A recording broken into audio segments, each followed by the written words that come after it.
je m'adresse aujourd'hui à nos sœurs. Quelqu'un veut aller avorter, ne l'accompagne pas. Dissuade-le de cet avortement. Si tu l'accompagnes, tu deviens complice d'un meurtre. Lorsque vous avortez, vous tuez des générations de personnes. Si quelqu'un avait tué Adam, nous ne serions pas nés. Caïn avait tué Abel. Il y a toute une descendance qui aurait appartenu à Abel, qui n'a jamais existé parce que Caïn a tué Abel. À l'intérieur d'un homme que vous regardez, il y a des milliers et des milliers de générations. Et lorsque vous tuez un embryon, vous tuez des générations de personnes.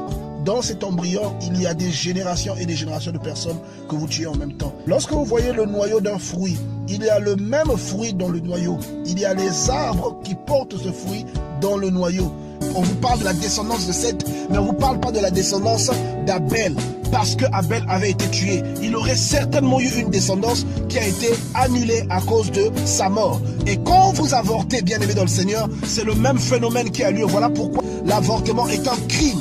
À partir du moment où il y a un battement de cœur, ça devient un être vivant. Et il y a un esprit qui est rattaché à cette personne. La Bible dit dans le psaume 139, « Tous les jours de ma vie étaient inscrits dans ton livre avant qu'aucun d'eux ne puisse exister. » Lorsque vous tuez un enfant qui est dans votre ventre, vous empêchez à Dieu de réaliser le destin d'un être humain. Vous vous rendez compte? Alors, l'État ne t'a pas vu tuer quelqu'un, mais Dieu qui est dans les cieux, qui voit tout, sait que tu es coupable de meurtre. Et un jour, tu passeras au jugement et Dieu te dira que tu avais enfreint ce commandement qui dit tu ne tueras point. Et tu chercheras, tu diras mais je n'ai jamais tué quelqu'un. Et Dieu te montrera la personne que tu as tuée parce que à partir du moment où la vie est enclenchée, cette personne a une place auprès de Dieu et tu la verras face à face, cette personne que tu as tuée dans ton ventre. Et je vous apprends aujourd'hui que beaucoup de personnes sont maudites dans leur vie et demeurent stériles, que ce soit sur le plan charnel ou le plan spirituel, parce qu'ils ont pratiqué un avortement. Personne n'est venu au monde par erreur, même pas les gens qui viennent au monde après un viol.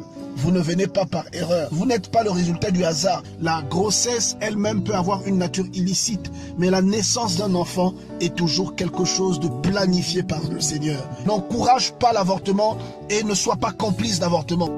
Il y a des malédictions que traînent beaucoup de gens. Ils ne connaissent pas la source de ces malédictions. Il y a des gens qui avortent, qui ne peuvent plus jamais avoir d'enfants. Et ils aimeraient donner tout ce qu'ils possèdent, toute leur richesse, pour pouvoir concevoir et avoir des enfants. Si vous êtes enceinte, à partir du moment où il y a fécondation, la personne que vous portez en vous est un être vivant. Alors il y a quelqu'un qui se dit ce soir, mais ce n'était qu'un embryon. Ce n'est pas un simple embryon. Il fut un temps où vous-même vous avez été un simple embryon. Mais vous êtes pourtant un être humain et vous êtes conscient que vous l'avez toujours été depuis le ventre de votre mère. Votre premier de la classe qui vous a tant émerveillé fut également un embryon un jour. Vous avez été un embryon, bien-aimé. Tout le monde a été un embryon. Le corps que Dieu a habité sur cette terre, en la personne de Jésus-Christ, a été aussi un embryon à un certain moment. Alors, bien-aimé, respectons la vie. Respectons la vie. Il fut un temps où votre patron, celui qui commande dans votre service, fut un embryon également. Et il y a eu un temps où votre président de la République a été un embryon. Toutes les personnes que vous voyez sur terre, Mahatma Gandhi fut un embryon un jour, Martin Luther King fut un embryon, Barack Obama fut un embryon, Nelson Mandela fut un embryon. Imaginez un seul instant que leurs parents aient décidé d'avorter. Vous n'aurez jamais connu ces personnes extraordinaires que Dieu vous a permis de connaître. Bien-aimés dans le Seigneur, à l'époque où Adam était tout seul, il n'aurait jamais su qu'il y aurait environ 7 milliards de personnes sur cette terre.